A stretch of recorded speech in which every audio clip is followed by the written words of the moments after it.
అందరికీ నమస్తే. ప్రజెంట్ మనం శివగారి ఫామ్లో ఉన్నాము. అయితే ప్రజెంట్ వీళ్ళ ఫామ్ టూర్ చేద్దామని చెప్పేసి వీడియో స్టార్ట్ చేసాము. వీళ్ళు ఇక్కడ ఎద్దుగనగా అండ్ అలాగే ఆ ఎద్దులు, ఆవులు అండ్ అలాగే 5 లేయర్ ఫార్మింగ్, ఫారెస్ట్ ఫార్మింగ్ ఇవన్నీ పెట్టుకున్నారు. అసలు ఈ పెద్ద ఎకో సిస్టమ్ క్రియేట్ చేశారు కదా బ్రో. ఏ ఉన్నాయి మొత్తం ఆవులు? చూపిస్తా బ్రో. ఎద్దులు బ్రో, ఇది దియోని బ్రీడ్, మన దేశీవాలి బ్రీడ్. దేశీవాలి అంటే ఏం లేదు, ఇది హంప్ ఉంది, ఇది ఊపురం అంటాం కదా, ఈ ఊపురము ఇదిగోండి, ఇది గంగడోలు, ఇది ఉండాలి. జెర్సీలో చెప్పలేక అది ఉండదు. చూడండి, దీంతో టైం స్పెండ్ చేసేది అసలు ఎంత హ్యాపీగా అనిపిస్తుంది. ఇది చూడండి ఎంత లవ్లీగా ఉంది కౌ. దీని పేరు ఈశ్వర్, మనోడు గానుగకి వర్క్ చేస్తాడు, టాప్ క్లాస్ వర్కింగ్. ఇది కట్టింగ్ పోయేదాన్ని తీసుకొచ్చిన దీని గానుగకు అండ్ అలాగే దీని నుంచి వచ్చిన ఫెర్టిలైజర్, అది ఎరువు ఫార్మింగ్, న్యాచురల్ ఫార్మింగ్ వాడతాం. ఒక ఎకో సిస్టమ్ ని క్రియేట్ చేసుకుంటాం. నెక్స్ట్ గోబర్ గ్యాస్ కూడా ఇన్స్టాలేషన్ అవుతుంది. దీంట్లో వచ్చిన పెండ నుంచి గ్యాస్ తీస్తాం. గ్యాస్ తీసి వంటకు వాడుకుంటాం. మూత్రం నుంచి గోవర్క్ తయారు చేస్తాం. గోవర్క్ తాగడం వల్ల అసలు క్యాన్సర్ తో సహా ఇంకా ఎన్నో జబ్బులు రావు. ఇది మన శంభు, బ్యూటీ బాయ్, క్యూటీ శంభుగాడు. అండ్ ఇది వచ్చేసి లక్ష్మి, ఇది కూడా దియోని బ్రీడే, మిక్స్ ఉంది కొంచెం, కొంచెం కలర్ డిఫరెన్స్ ఉంది. దియోనికి గిర్కి క్రాస్ బ్రీడ్. ఇది లక్ష్మి చాలా ప్రేమతో ఉంటది, అసలు ఏమనదు, వదిలితే మాత్రం అసలు ఆగనంటది. ఇది కూడా దేశీ కవ్ అంటే చెప్పే కదా, ఇది సూర్యకేతి నాడి. దీని నుంచి ఇది సూర్యుడి నుంచి పవర్ తీసుకొని పేడలో, మూత్రంలో మరియు పాలలో మనకి ఇస్తుంది అనమాట. ఆ పాలు కూడా మంచి న్యూట్రిషన్స్ వాల్యూస్ ఉంటాయి, అండ్ ఆ పేడ కూడా అంతే న్యూట్రియంట్ ఉంటుంది. ఆ జెర్సీ హెచ్ఎఫ్ అసలు ఆవుల కింద కన్సిడర్ చేయకూడదు. వీలైనంత తొందరగా ఆవులు ఉండాలందరూ అమ్మేసుకోండి. వీడు కన్నయ్య బ్రీడర్, వీడు టాప్ క్లాస్ బ్రీడర్. వీడు మంచోడు పాపం. కన్నయ్య పిలిస్తే ఏడున్నా కూడా పిలిచినా ఉరికొస్తాడు కన్నయ్య. ఇవి రెండింటిని గానకు వాడతాను. ఈ ఆవులేమో ఇంకా మనకి పాలు ఫార్మింగ్ కోసం అని తెచ్చుకున్నాము. ఇక పాలిస్తే పాలు వస్తాయి. ప్రస్తుతానికి ఆ ఒంగోలుది వైట్ది పాలిస్తుంది. ఒకటే నచ్చుతుంది అది. అది ఇది కూడా ఇస్తుంది. ఇది వచ్చేసి మనకి గిర్ర మిక్స్ ఉంది. ఇది అది ఇది శంభు వాళ్ళ మదర్. ఏమన్నది బ్రో, రాయమంటుంది. సో వీడు చిన్నప్ప, పని చేయడు, పని దొంగ వీడు, నేర్పియాల పని దీనికి.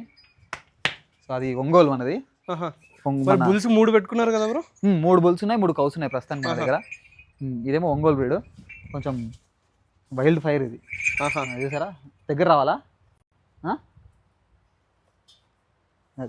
సో నెక్స్ట్ మన గానగ దగ్గరికి వెళ్ళిపోదాము. అయితే ఇది నేను ఫార్మింగ్ ఫస్ట్ స్టార్ట్ చేసినప్పుడు 5 లేయర్లో ఎక్స్పెరిమెంట్ కింద పెట్టాను. నేను అందులో చాలా మిస్టేక్స్ చేశాను యాక్చువల్గా. అది ఫుల్ లెంత్ వీడియో కూడా పెడతా. మా పొప్పాయ ఆల్మోస్ట్ ఒక 20 పొప్పాయలు పెడితే ఒకటే పొప్పాయ వచ్చింది. ఇది నాటు వెరైటీ. సైజులు చూస్తున్నారు కదా, ఎంత సైజులో కూడా రాదు కదా, రాదు, అస్సలు రాదు. ఈ సైజులు వచ్చినాయి. ఒకటే పొప్పాయ వచ్చింది. 20 పొప్పాయలు పెడితే, మునగలు కూడా 32 మునగలు పెడితే 2-3 మునగలే వచ్చినాయి. అంటే ఫెయిల్యూర్ నాదే, నేను ఫెయిల్యూర్ రీజన్స్ చెప్తా. నాకు కరెక్ట్ నాలెడ్జ్ లేకపోవడం వల్ల చేయలేకపోయినా ఇది ఒక ఫెయిల్యూర్ మోడల్. దీని నుంచి నెక్స్ట్ అది అక్కడ అనిపిస్తుంది కదా గ్రీనరీగా 5 లేయర్, అది దీంట్లో వీడియో మన ఛానల్లో ఉంటుంది, వెళ్ళి మెయిన్ ఛానల్లో చెక్ చేయండి. దీన్ని నుంచి ఎక్స్పీరియన్స్ తీసుకొని నేను ఆ మోడల్ని క్రియేట్ చేసిన. నేను ఒకవేళ ఇక్కడనే ఈ మోడల్ అంతా ఫెయిల్యూర్, నాకు ఏం రాలేదు వదిలేసి వెళ్ళిపోయింటే ఆ మోడల్ నేను క్రియేట్ చేయకపోతుండే. సో అది ఫార్మింగ్ లో లాస్ వస్తుంది, లాభం వస్తుంది, బట్ నేర్చుకోవడం ఇంపార్టెంట్. డబ్బులు చూడకూడదు, డబ్బులు ఎప్పుడైనా వస్తాయి, డబ్బుల కంటే నేర్చుకోవడం అనేది ఇంపార్టెంట్. అండ్ ఇది మన గానగ సెటప్. ఇందాక మనం చూపించాం కదా ఈశ్వర్ని, కన్నయ్యని. ఇక్కడ దీనికి ఆయిల్ తీయడానికి వాడతాం మనము. ఇక్కడ మనం ప్యూరెస్ట్ ఫార్మ్ ఆఫ్ ఆయిల్ తీస్తాము. దాన్ని కూడా మనం ఛానల్లో వీడియో ఉంది కదా, చెక్అవుట్ చేయొచ్చు. ఇందులో ఆయిల్ కూడా మీకు కావాలంటే ఇది తీసేస్తే మనకు ఆయిల్ కనిపిస్తుంది దీంట్లో. ఇది బయటికి తీయాలన్నమాట. సో దీనికి మనము ఈ సీడ్ ని, ఆయిల్ ని మెయింటైన్ చేసుకోవడానికి ఒక రూమ్ వేసుకున్నాము. ఇదంతా ప్రీకాస్ట్ తోనే. దీనికి పెయింట్ చూస్తున్నారు కదా, ఈ పెయింట్ న్యాచురల్ పెయింట్. ఇది నేనే తయారు చేసిన, ఆవు నుంచి తీసిన పేడ, సున్నము, పసుపు, మట్టి కలిపి నేనే పేడ తయారు చేసి పేడ రుద్దిన. దీనివల్ల ఏంటంటే కొంచెం రూమ్ లో మంచి కూల్నెస్ ఉంటుంది, టెంపరేచర్ మెయింటైన్ అవుతుంది. అండ్ ఇక కెమికల్ పెయింట్ ఎందుకు, మన ప్రజెంట్ ఇప్పుడు ఫారెస్ట్ ఫార్మింగ్ అండ్ అలాగే న్యాచురల్ ఫార్మింగ్ లో 5 లేయర్ ఫార్మింగ్ ఏమేమి ప్లాంట్స్ ఉన్నాయో చూద్దాం. కంప్లీట్ గా ఓన్ పర్పస్ అండ్ అలాగే కమర్షియల్ రెండింటికి పెట్టుకున్నారు. కొన్ని కమర్షియల్ అంటే ఎక్కువ చెట్లు లేవు కదా, నెక్స్ట్ ఇంకా లోడ్ కొంచెం ప్రాసెస్ లో ఉంది. దీనికంటే ముందు ఒక 36x36 మోడల్ ఉంది, అది చూడలేరు మీరు. అవునవును, అది కమర్షియల్ కి స్టార్ట్ చేస్తున్నా. ప్రస్తుతానికి అయితే ఇంట్లోకి వస్తాయి. కమర్షియల్ సేల్ చేయడానికి చూడాలి, ఎవరైనా మనకు తెలిసిన కస్టమర్లు ఇస్తే వాళ్ళకే ఇచ్చేస్తాం. ఆల్రెడీ మిల్క్ తీసుకుంటారు కదా, వాళ్ళకి నూనె తీసుకునే వాళ్ళకి. బయట కస్టమర్లకి ఇవ్వడం కొంచెం కష్టమే ఫ్రూట్స్. దీంట్లో మ్యాంగో ఉంది, ఇది వాటర్ యాపిల్. ఇది మ్యాంగో, ఇది ఇయర్ కి 2 times కాస్తా అని చెప్పేసి ఒకటి ఇచ్చిండు మనకి. యాక్చువల్గా దీని గురించి ఒకటి చెప్పాలి. ఊర్లలోకి చెట్లు అమ్ముతా మనం వస్తారుగా, వాళ్ళని అస్సలు నమ్మకండి. వాడే ఇచ్చిండు. చెట్టు 1500 తీసుకున్నాడు. 10 చెట్లు ఇచ్చి 15,000 తీసుకున్నా దగ్గర బిల్లు. అసలు ఈ చెట్లన్నీ సపోటా కాస్తున్నాయి కానీ మామిడి లాస్ట్ సీజన్ కాసింది ఈ సీజన్ కాయలేదు. నేను కూడా స్కామ్ అయినా బ్రో. సో అది నమ్మకండి రైతులు ఎవరు వాళ్ళని. వాడు చెట్టుకు చెట్టు రిప్లేస్మెంట్ అంటాడు, కేరళ అంటాడు, స్విచ్ ఆఫ్. కేరళ అని చెప్తాడు ఏమన్నా. కేరళ సేమ్ కేరళ ఏమన్నా అంటే కేరళ అన్నాడు, స్కామ్ చేసి. కేరళలో ఉండే వాళ్ళైనా ఫార్మర్స్ మన వాళ్ళు కాదా? సో అది స్కామ్ అండి. ఊర్లలోకి వచ్చి చెట్లు ఇస్తామంటే పట్టుకొని కొట్టండి ఫస్ట్ వాళ్ళని. సో టాపిక్ లోకి వెళ్ళిపోతే ఈ చెట్లు పెట్టేసినాం తర్వాత ఇవన్నీ నేను ఫారెస్ట్ మోడల్. ఎస్ మనం ఫారెస్ట్ మోడల్లో ఉన్నాం. ఇక ఫారెస్ట్ అంటే మీరు చెట్లు పిచ్చి పిచ్చి ఉన్నాయి, అందుకే మొత్తం గడ్డి మొత్తం అంతా అదే ఫారెస్ట్ బ్రో. మొత్తం ఫారెస్ట్ నే మెయింటైన్ చేస్తున్నారు. మీరు ఫారెస్ట్ లో చూస్తే చెట్లు ఎట్లుంటాయి, పెద్ద చెట్టు, చిన్న చెట్టు, దాని కింద చిన్న చెట్టు, పిచ్చి పిచ్చి చెట్లు అన్ని ఉంటాయి కదా. సో ఇది కూడా అంతే. ఇక రణఫల ఉంది, ఇది మెడిసినల్ ప్లాంట్. అండ్ ఇది సపోటా, దానిమ్మ, ఇది రేగి చెట్టు. రేగి చెట్టు కూడా పెట్టేసినాం. సో అటు నేరేడే ఉంది. ఇంకా పైకి వెళ్తే మాచుపత్రి అని దండల్లో వాడతారు. మోస్ట్ ఇంపార్టెంట్ ప్లాంట్ ఏదైనా పొలంలో ఉండాలంటే అది పారిజాతం. పారిజాతం ఇంటి దగ్గరైనా పొలంలో అయినా. దీంతో యూజ్ ఏంది అంటే ఈ చెట్టు ఎలా ఉంటుంది అంటే మీ దగ్గర ఉండొచ్చు కూడా మీ ఊర్లలో. దీని లీవ్స్ చూస్తున్నారు కదా ఎలా ఉన్నాయో. దాంతో పాటు దీనికి పువ్వులు వస్తాయి. ఇది ఈజీగా ఐడెంటిఫై చేయొచ్చు మీరు. దాని పువ్వులు ఎలా ఉంటాయంటే చూద్దాం ఒకటి. ఇది నైట్ మాత్రమే పూస్తుంది. ఇది కాడలేమో ఇలా కేసరి కలర్ లో ఉంటాయి, పువ్వేమో వైట్ ఉంటుంది. చూసుంటారు బ్రో, నేనే చూసినట్టుగా చూస్తారు. ప్రతి ఊర్లో ఉంటుండే ఇంతకు ముందు. దీని ఏంటంటే మీకు ఒకవేళ నార్మల్ ఫీవర్ వచ్చింది అనుకోండి, ఒక 20 తులసాకులు, ఒక 4 మిరియాలు వేసుకొని కాసుకొని తాగితే తగ్గుతుంది. తగ్గలేదు అనుకోండి, నెక్స్ట్ స్టేజ్ ఏంటంటే దీన్ని 3 ఆకులు తీసుకొని మరగబెట్టి పొద్దున్న తాగాలి. సెట్ అయిపోతుంది 100%. సెట్ అవ్వాలంటే మళ్ళీ ఈవినింగ్ ఒకసారి, ఈవినింగ్ అంటే నెక్స్ట్ డే కానీ మళ్ళీ ఒకసారి తాగారనుకోండి, ఎంత పెద్ద ఫీవర్ అయినా కూడా 100% తగ్గుతుంది. నేను గ్యారంటీ ఇస్తాను. నాకు మొన్న రీసెంట్ గా ఎంత పెద్ద ఫీవర్ వచ్చిందంటే లేవలేకపోయినా. అలాంటి సిచ్యువేషన్ కూడా నేను మెడికేషన్కి వెళ్ళలేదు. దీనితోనే తగ్గించుకున్నా. నేను పారిజాతం, తులసి, మిరియాలు మాత్రమే వాడతా. జ్వరానికి, దగ్గుకి, సర్దికి అన్నిటికీ న్యాచురలే. పాలలో పసుపు వేసుకుంటే అదే సర్దికి తగ్గుతుంది. సో అందుకని అన్ని చెట్లు ఇది వచ్చేసి 5 లేయర్. ఇది పెట్టి ఆల్మోస్ట్ 8 months అయిపోయింది. ఈ లైన్ చూస్తున్నారు కదా, ఇదంతా పప్పాయ ఒక అరటి ఉంటుంది. ఈ లైన్ అంతా మునగ చెట్లే ఉంటాయి. ఇగో బౌండరీలో పెద్ద చెట్లు చెప్పా కదా, ఒక మామిడి, ఆడొక మామిడి, ఆడ ఒక సపోటా, అటొక నేరేడు, మధ్యలో ఒక జామ, ఇక్కడ ఒక నిమ్మ ఉంది. అది కొంచెం ఆ లీవ్స్ రాలిపోయినాయి. అండ్ అటొక నేరేడు ఉంది. సో అలా 4 బౌండరీస్, దాని మధ్యలో డిఫరెంట్ చెట్లు ఉంటాయి. దీని గురించి ఫుల్ వీడియో మనం చేసాం ఆల్రెడీ. సో దీంట్లో కూరగాయలు వేసాం. ఇదిగోండి ఇక్కడ పల్లి చూడండి. ఇంతకుముందు కందులు వేసాం, కోసేసాం కందులు. సో పల్లీలు వేసాం, ఇక్కడ కూరగాయలు పెట్టాము. దాంతోపాటు ఇంకేంటి మల్చింగ్, దీంట్లో కలుపు రాకుండా మెషిన్ ఏది రాదు కాబట్టి మల్చింగ్ చేసుకున్నాం ఇలా. నేను ఏది 1.5 year బ్యాక్ వేసిన మల్చింగ్ ఇది.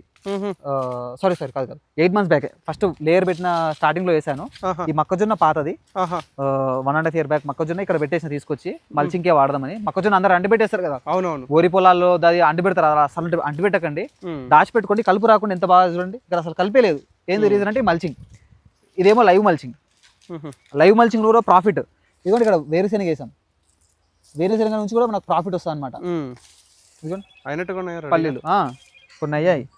సో ఈ పల్లీల నుంచి కూడా ప్రాఫిట్ మనకి. దాంతోపాటు కలుపు రానిది. ఇది 2 రకాలుగా బెనిఫిట్. మనం దీనికోసం సపరేట్ కష్టం కూడా పడము. పల్లి బాగానే ఉంటుంది. దేశీ పల్లి ఇది, మళ్ళీ దాంట్లో దేశీ వెరైటీ ఇది.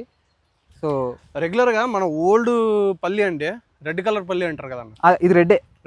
ఇది రెడ్, ప్యూర్ రెడ్ ఉంటుంది కదంటే ఇంకా అవ్వలేదు కదా, స్టేజ్ ప్రాసెసింగ్ అయిపోలే, రెడ్ అవుతుంది. ఎవరో చెప్పినారంట రెడ్ హెల్త్కి మంచిది కాదు అని, వైట్ కలర్ పడిపోయినారు మన వాళ్ళంతా. రెడ్ దొరకాలంటే దొరకట్లేదు. ట్రై చేసి చూడండి మీ సరౌండింగ్స్ లో, 100 kilometers సరౌండింగ్ లో రెడ్ దొరుకుతుందేమో. దొరకదు, లేదు నాకే దొరకట్లా. నేను ఫార్మింగ్ లో ఉన్నా, న్యాచురల్ ఫార్మింగ్ లో. మళ్ళీ అదే ఇది వచ్చేసి లైవ్ మల్చింగ్ చెప్పా కదా. సో ఇలా డిఫరెంట్ మొక్కలు మల్చింగ్, ఇది లైవ్ అంటాం దాన్ని. ఇందాక పల్లీలు చూపించాగా, పల్లీలు కూడా కలుపు రాకుండా ఉంటది. దాంతో పాటు ఇదిగోండి, ఈ తీగజాతి పెట్టకూడదు యాక్చువల్గా. ఇదంతా కోసేసాం ఇప్పుడు. ఎండాకాలంలో ఏదో ఖాళీగా ఉందని 2 చిక్కుడు పెట్టేసాం, అది మొత్తం పాకిపోయింది అదంతా.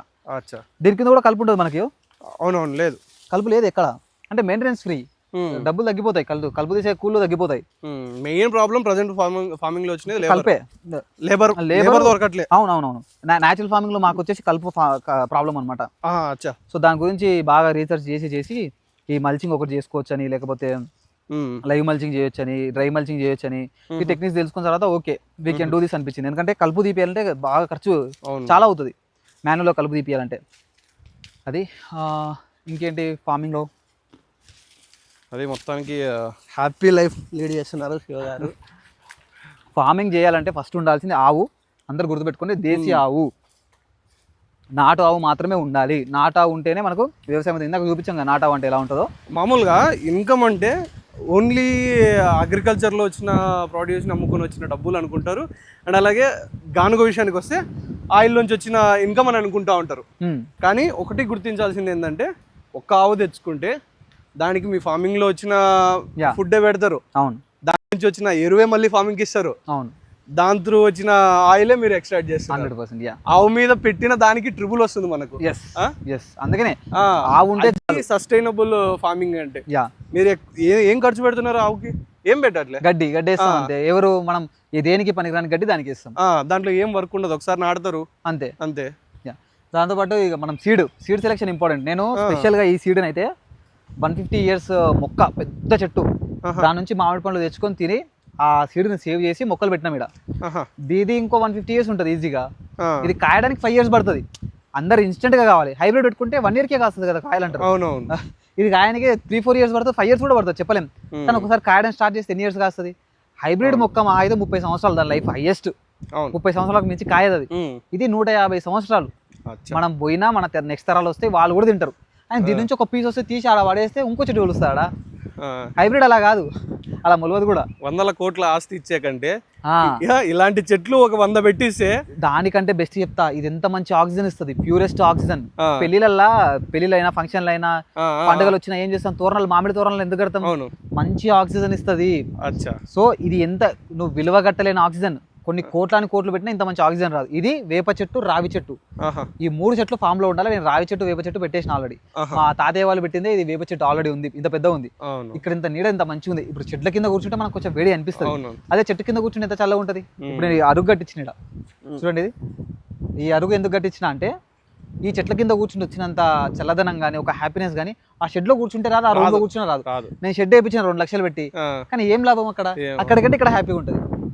ఇంకోటి ఇక ఫార్మింగ్ లో పైసలు పెడతానే ఉండాలి. ఇక పైప్ లైన్ తీపించిన సబ్సిడీకి పెట్టుకుంటే ఆల్మోస్ట్ 2 lakhs ఖర్చు వస్తుంది దగ్గర ఈ 3 acres చేయడానికి. డ్రిప్ సబ్సిడీ గురించి కూడా మన ఛానల్లో ఆల్రెడీ ఒక వీడియో ఉంది, ఏంటి ప్రాసెస్ అని చెప్పేసి ఒకసారి సింపుల్ గా చెక్అవుట్ చేసుకోవచ్చు.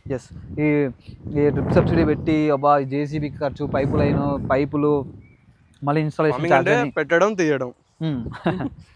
సో ఈ ఫార్మింగ్ లో డబ్బులు ఉంటేనే ఫార్మింగ్ లోకి దిగాలని చెప్పాలి ఇప్పుడున్న సిచ్యువేషన్ కి. డబ్బుల కోసం ఫార్మింగ్ లేక కాదు, డబ్బులు ఉంటే ఫార్మింగ్ అంతే. ఇప్పుడు మారిపోయింది, ఎందుకంటే లేబర్ ఎక్స్పెన్సివ్, మిషనరీ ఎక్స్పెన్సివ్. ఇంతకుముందు అలా కాదు, ఊరికే ఫ్యామిలీ, 4 ఫ్యామిలీ ఉంటే ఎలాగో తరతరాల నుంచి వస్తున్న అనిమల్స్ ఉంటాయి ఇంట్లో, తరతరాల నుంచి వస్తున్న ల్యాండ్ ఉంటది. అవును. మెటీరియల్ అప్పుడుదే ఉంటది. అవును. దాంతోనే సింపుల్ గా కానిచ్చేవాళ్ళు ఇంతకు ముందు. ఇప్పుడు ఏం చేయాలన్నా కూడా అన్ని నేనే. ఇప్పుడు బోర్ల దగ్గర నుంచి పైప్ లైన్ కావచ్చు. ఎక్కడ బోర్ ఎక్కడ ఉన్నది, కెనాల్స్ నుంచి వచ్చిన వాటర్, లేకపోతే వర్షం మీద బేస్ చేసుకునే వాళ్ళు. సో ఇప్పుడు అన్ని ఎక్స్పెన్సివ్. అంటే మీ దగ్గర ఒక 10 లక్షలు ఉంటే 3 లక్షలు ఫార్మింగ్ పెట్టండి, 7 lakhs సేఫ్ గా డిపాజిట్ లో పెట్టుకొని దాంట్లో ఇంట్రెస్ట్ వస్తుంది కదా. ఫస్ట్ 5 years సస్టైన్ అవ్వాలి. దీంట్లో నేను నేర్చుకున్నది అదే. నేను ఒక 2 years అయింది వచ్చి.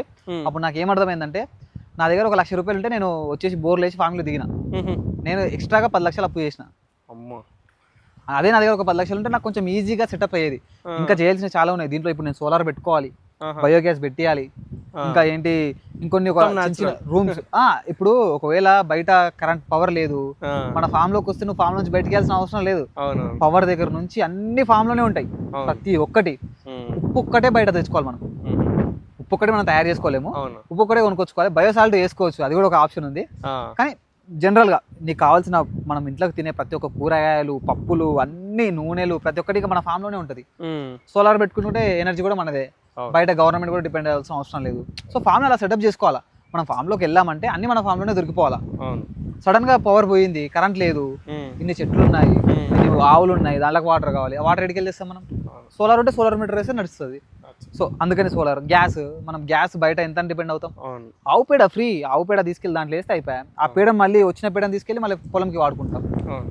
సో అది డే ఎంతతో స్టార్ట్ చేస్తారు బ్రో? డే ఇక్కడికి మార్నింగ్ 5:30 to 6 మధ్యలో వచ్చేస్తా. 6 మధ్యలో వచ్చేసి ఫస్ట్ టాస్క్ పాలు తీయడం. మన చెంబుకు పాలు తాగిపించి రెండు సన్లు దానికి, 2 సన్లు మనకు పిండుకోవడానికి. దానికి తాగిపిస్తారా? అదే తాగుతుంది. సో 2 సన్లు దానికి వదిలేస్తాం. జనరల్ గా ఏంటంటే రైతులు అన్ని 4 సన్లు వాళ్ళే పిండుకుంటారు, కొన్ని వదులుతారు. అట్లా కాదు, 2 దానికి వచ్చేసి 2 నేను పిండుకుంటా. దాని తర్వాత ఇక దీన్ని తీసుకెళ్లి బయట అట్లా ఫ్రీ గ్రేజింగ్ కోసేపు తిప్పేసి వాటర్ తాగిపించి అక్కడక్కడ ఒకటి మార్నింగ్ వచ్చినప్పుడు వదిలినారు, ఇప్పుడు లోపలికి వచ్చేసి జస్ట్ అంటే ఆల్మోస్ట్ 4-5 hours బయట తిరిగినాయి. సో అట్లా బయట తిరిగి లోపలికి వస్తాయి. లోపలికి వచ్చిన తర్వాత కట్టేస్తాము. నాకు వర్క్ లేకపోతే ఆయిల్ తీస్తాము. నేను ఆల్మోస్ట్ 8 లోపు వర్క్స్ అని ఫినిష్ చేసుకుని ఇంటికి వెళ్ళిపోయి లాగిన్ అవుతా. మళ్ళీ 11 కట్ల ఒక 10-15 minutes గ్యాప్ తీసుకొని దాన్ని వచ్చేసి ఒక హాఫ్ అన్ అవర్ ఇక్కడ టైం స్పెండ్ చేసి దీనికి వాటర్ తాగిపించి గడ్డేసి మళ్ళీ వెళ్ళిపోతా. మళ్ళీ ఈవినింగ్ ఇంకా ల్యాప్టాప్ అలా తీసుకొని ఒక 4:30కి అట్లా వచ్చేసి ఇక్కడే మళ్ళీ లాగిన్ అయ్యి మళ్ళీ పాలు తీసి అవన్నీ తీసుకొని మళ్ళీ ఇంటికి వెళ్ళిపోవడం. డే అంతా యుద్ధమే ఇక. స్టార్ట్ లో స్లో లివింగ్ కాదు, ఫాస్ట్ లివింగ్ అయితేనే వర్కౌట్ అవుతుంది ఐటీ వాళ్ళకి. ఐటీ లేకపోతే మంచి స్లో లివింగ్. ఏముంది, పొద్దున పొలంకి వచ్చినామా, లేకపోతే కన్నయ్య వెయిటింగ్ చేత పట్టుకున్నా, పొద్దున పొలంకి వచ్చినామా మంచిగా పాలు తీసి ఇంటికి వెళ్ళిపోయి మళ్ళీ పొలంకి వచ్చి తినేసి ఈయన మంచిగా పడుకొని రెస్ట్ తీసుకొని ఏదైనా వర్క్ ఉంటే చిన్న వర్క్స్ అవి చూసుకొని చెట్లకు వాటర్ పెట్టడం అది తీసుకొని స్ప్రే ఏమైనా ఉంటే చేసుకొని ఇంటికి వెళ్ళిపోవడం ఉంటుంది. జాబ్ లో ఉన్నా కాబట్టి ఇక ఉరుకులు పరుగులు కష్టపడాలి. ఇంకో 5 years అయినా కష్టపడాలి, తప్పదు. ఎందుకంటే ఈఎంఐలు ఉన్నాయి, చాలా లోన్లు ఉన్నాయి, అన్ని క్లియర్ అయ్యే వరకు కష్టం తప్పదు. అది ఓకే, అది కంప్లీట్గా శివ గారి ఫామ్ టూర్ కావచ్చు. అండ్ అలాగే దీంట్లో ఎంతో కొంత మీరు నేర్చుకున్నారని అనుకుంటున్నాను. Thank you.